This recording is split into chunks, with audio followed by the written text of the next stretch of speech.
જો બેટા ગીતા, તારી વાતોથી આ ઘરમાં તમાશો થઈ રહ્યો છે. સર, હું મારી મરજીથી વાત નથી કરી રહી. ખાલી તમારા પ્રશ્નોના જવાબ આપી રહી છું. બોલ. તું આને મોકો જ સમજ. અને સાથે તે કહ્યું હતું ને કે મને એક હકીકત ખબર નથી, એ પણ કહીશ ને. ના હો, કોઈ પણ અજાણી વ્યક્તિ આમ આપણા ઘરમાં આવીને કંઈ પણ બોલે રાખે છે અને આપણે સાંભળ્યા કરવાનું. અત્યારે સિક્યુરિટીને બોલાવીને આને અહીંથી દૂર કરો. તો પોલીસને બોલાવીને એનો અરેસ્ટ કરાવો. હા ડેડ, મમ્માની વાત માનીને આને અહીંથી ભગાડો. તું બીજાની વાતો પર ધ્યાન ના આપીશ ગીતા. તું બોલ. ઠીક છે સર, તમારા દીકરાને કારણે જે પ્રોબ્લેમ થઈ હતી એ તમે સોલ્વ કર્યું એમ કહ્યું હતું. તમારી વાત સાચી હતી. રસ્તા પર આવી ગયેલા મારા પરિવારને તમે ઘર પાછું અપાવ્યું. તમારા દીકરાના મોઢે સોરી કહેવડાવ્યું. બધી પ્રોબ્લેમ્સ પૂરી થઈ ગઈ, મેં એવું જ વિચાર્યું હતું. પણ એના પછી તમારા દીકરાએ મારી જિંદગીમાં શું પ્રોબ્લેમ ઊભી કરી એ કદાચ તમને ખબર નથી. જો કંઈ પણ થયું હોત તો ખબર પડી જ ગઈ હોત. સર, 3 દિવસથી તમે તમારો ફોન જોયો છે ખરા?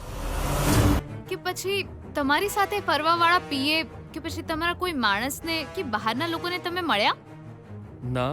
એ શું અમારા સંબંધોને તોડવાનો પ્રયત્ન કરી રહી છે તું? જે સમજવું હોય એ સમજો. એટલે સર, તમને કંઈ જ ખબર નથી.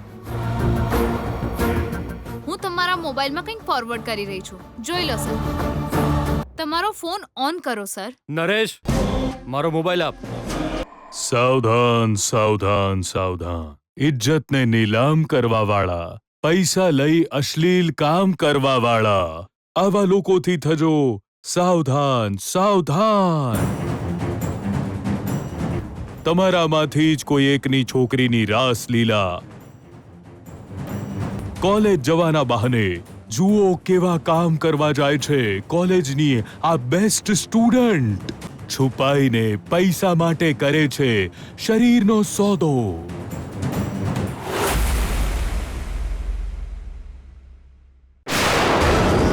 જુઓ કેવી રીતે પકડાઈ છે આ કેમેરામાં. આ છે એક ચરિત્રહીન છોકરીની સાચી કહાની. સર, હકીકત તમારી સામે છે, તમે પણ જોઈ લો.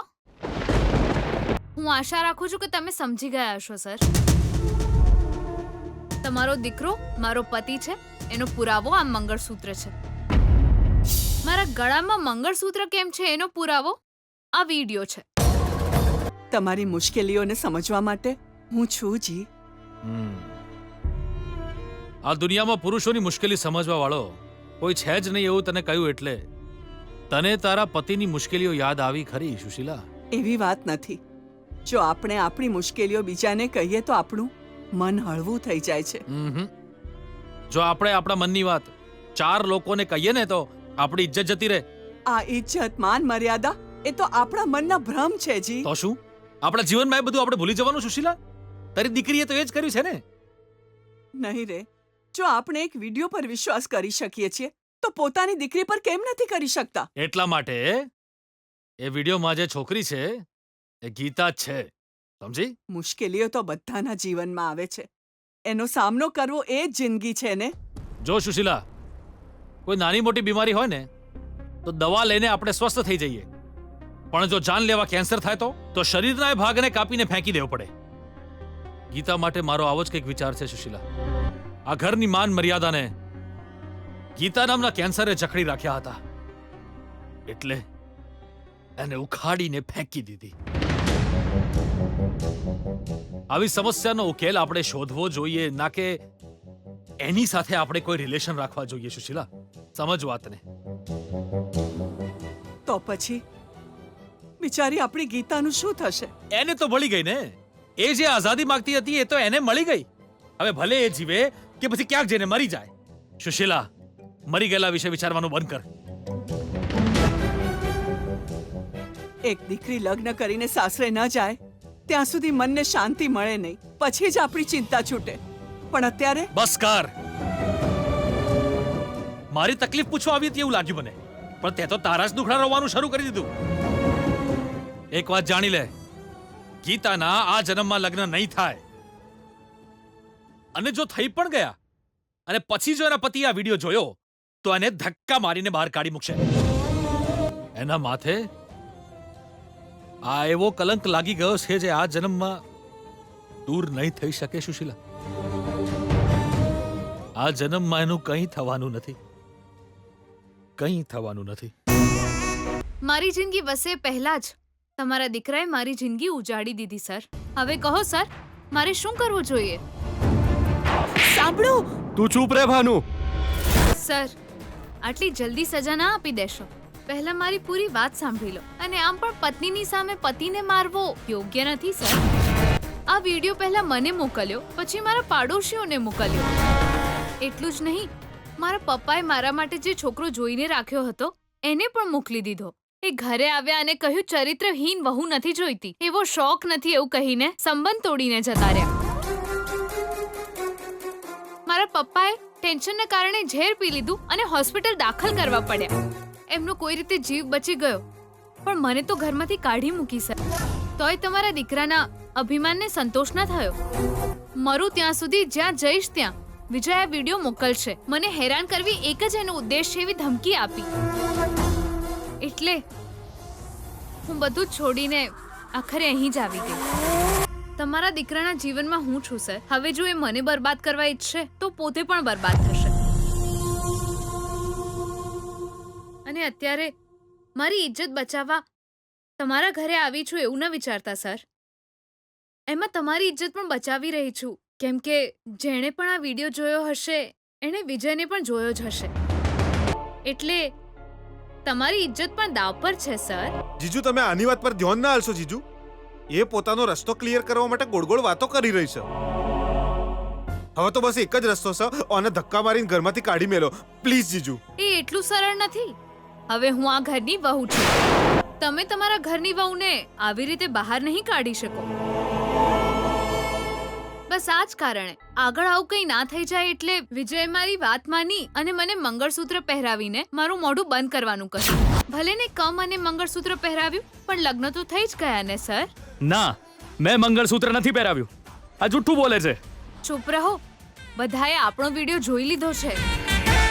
મંગળસૂત્ર પહેરાવ્યા સિવાય હવે બીજો કોઈ રસ્તો હતો ખરો? રસ્તો શોધવાને બદલે બીજી એક સમસ્યા ઊભી કરી રહ્યા હતા. જો આ લગ્ન થઈ ગયા હોત તો આ છોકરીની જિંદગી પણ બરબાદ થઈ જાત. અને તમને એવું લાગી રહ્યું હતું કે હું આ લગ્ન રોકી રહી છું. એવું નથી. જેની સાથે લગ્ન થઈ રહ્યા છે એનું અસલી સ્વરૂપ બતાવ્યું છે. તારી સાથે દગો થાય એ પહેલા તને બચાવી છે. લગ્ન થઈ ગયા હોત તો ખબર નહીં શું થઈ જાત. હા, માણસ એટલો ખરાબ છે કે કોઈનો પણ જીવ લઈ શકે છે. આના માટે તો હું જ ઠીક છું, કેમ કે મારી પાસે બીજો કોઈ રસ્તો નથી. પણ તમારી દીકરી પાસે બીજો રસ્તો છે. ચાલ્યા જાઓ. એ આ લોકો અહીંથી કેમ જાય? જો આ ઘરમાંથી કોઈ પણ જશે તો એ તું છે. ભૈલા, સિક્યુરિટીને બોલાવો. અત્યારે જ આને અહીંથી ધક્કા મારીને બહાર કાઢો.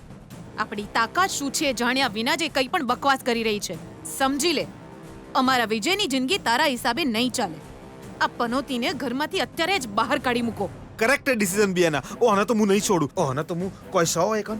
શાંતિ રાખો, શાંતિ રાખો. તમને ડરાવવા માટે હું આવી છું.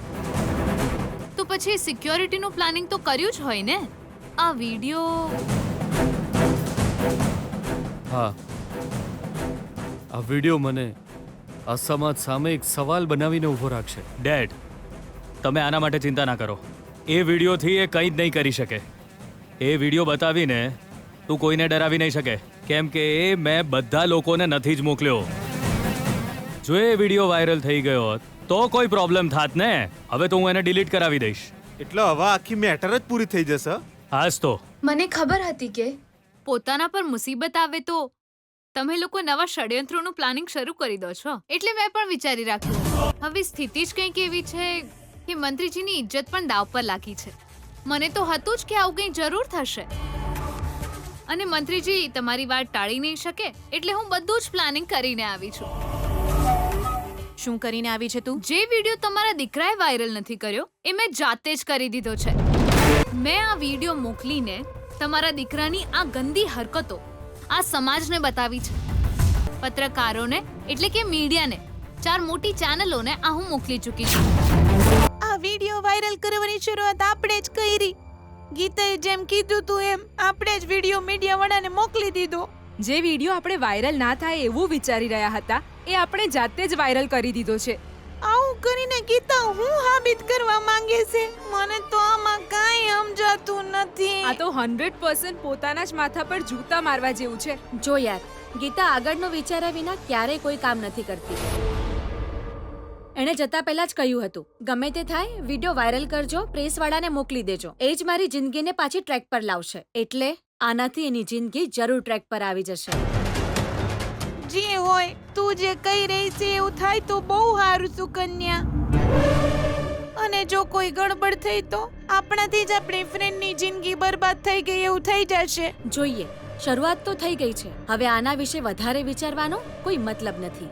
એ તો ઠીક છે, પણ આપણે એક કામ કરવાનું બાકી છે. ગીતાના ઘરવાળાને જાણ કરવી પડશે. કહીશું તો એના બાપા આપણને છોડશે ખરા? એના પપ્પાને નથી કહેવાનું, મમ્મીને કહેવાનું છે. ગીતાની મમ્મીને હિંમત આપવી એ આપણી ફરજ છે. તમે આના પર બિલકુલ ભરોસો ન કરશો. ગમે તે રીતે એ આપણા ઘરમાં ઘૂસવા માંગે છે એટલે જ આવું બધું કરી રહી છે. એવી કઈ છોકરી હોય જે પોતાની જાતે જ પોતાનો આવો વિડિયો મીડિયામાં વાયરલ કરી દે? બોલો. વિજય અજાણતા ભૂલ કરી હશે, હું એની ના નહીં પાડતો જીજુ, પણ એનો મારા સંસ્કાર છે એટલે જ તો એણે વિડીયો વાયરલ ન કર્યો. અને જુઓ, વિજયે જે કોમ કરવું જોઈતું તું એ કોમ ગીતાએ જાતે જ કર્યું. કારણ કે એને જે વિચાર્યું છે એ બધું બરાબર રીતે થઈ ગયું તો આ ઘરમાં સેટલ થવાનો એનો પ્લાન છે. જીજુ તમે આને ઓયથી બગાડ દો જીજુ. જીજુ હું તો કહું છું આ વિષયમાં વધારે ચર્ચા કરવા જેવું છે જ નહીં. આપણા ઘરને બરબાદ કરવા આવેલી આ ચાલાક ગીતાને અત્યારે જ ઘરની બહાર કાઢી મૂકો. હા, જીજુ ચૂપ છે એનો મતલબ મૌનમ સંમતિ લક્ષણમ એમ થાય છે. બેના તું ચિંતા ના કરે, ઓનો ઓયથી બગાડવાનું કોમ મારું છે. એ હોબળ કમળા, ચોકથી એક દંડો લઈ આય તો. ઓને મારી નોયથી ન બગાડી તો મારું નામ સીતારા નહીં. સર સર બોલ નરેશ, શું થયું? સર, બહાર પ્રેસવાળા આવ્યા છે સર. હાથમાં મોબાઈલ રાખીને વિડીયો દેખાઈ રહ્યા હતા સર. એના વિશે વાત કરવા માંગે છે. તમને બહાર બોલાવવાની જીદ કરી રહ્યા છે સર. એ તો જીત કરશે જ સર. તમારે આ વાતનો જવાબ તો આપવો જ પડશે. આખા સમાજનો સવાલ છે. મહિલા અને બાળ વિકાસ વિભાગના મંત્રી છો આપ. મહિલા અને બાળકોને અને એમને સમસ્યા ના થાય એનું ધ્યાન તમે જ તો રાખશો. અને તમારા દીકરાએ તો કોઈનું જીવન બગાડ્યું છે સર. તમારે જવાબ તો આપવો જ પડશે. દરેક ચેનલના બ્રેકિંગ ન્યૂઝ બનવાના છે સર. એ ગીતા, તે આ બહુ જ ખોટું કર્યું છે. મેં જે કંઈ કર્યું છે એ તો મેં બહુ સમજી વિચારીને કર્યું છે. આના કારણે મારા ઘરવાળાને હેરાનગતિ થઈ છે અને હવે તમારો વારો છે. હું તમારી સાથે બદલો લઈ રહી છું એવું ન વિચારશો. આ નિર્ણયથી તમારા બધાના જીવનમાં એક નવો બદલાવ આવે. ઉપરવાળાને એવી પ્રાર્થના કરી છે. સર, બધા રાહ જોઈ રહ્યા છે સર. સારું, ચલ નરેશ, હું આવી રહ્યો છું. બેના, જીજુ પ્રેસવાળા હામાં હું બોલશે ને હું નહીં એની કોને ખબર. પણ એનાથી આપણને નુકસાન ના થઈ જાય અને જો બીજાને ફાયદો થયો તો. એટલે જીજુ હાથે તુંય ગઈ હોત તો સારું થાત એવું મારું માનવું છે. ચાલ ભઈલા. પૂર્ણિમા, તારે ચિંતા કરવાની જરાય જરૂર નથી. કોઈ પણ પાગલ છોકરી આ રીતે વચ્ચે આવીને બકવાસ કરી દે એનાથી આ લગ્ન નહીં અટકે. આ લગ્ન તો થઈને જ રહેશે. તું જરાય ચિંતા ના કર. પ્રેસવાળાને સમજાવીને આવું છું, બધું ઠીક થઈ જશે. ગીતા, તને તો હું પાછી આવીને જોઈ લઈશ. અને એક બીજી વાત સમજી લે, તે જે બબાલ ઊભી કરી છે એની સજા અમને નહીં તને મળશે. અને એ પણ આજે જ.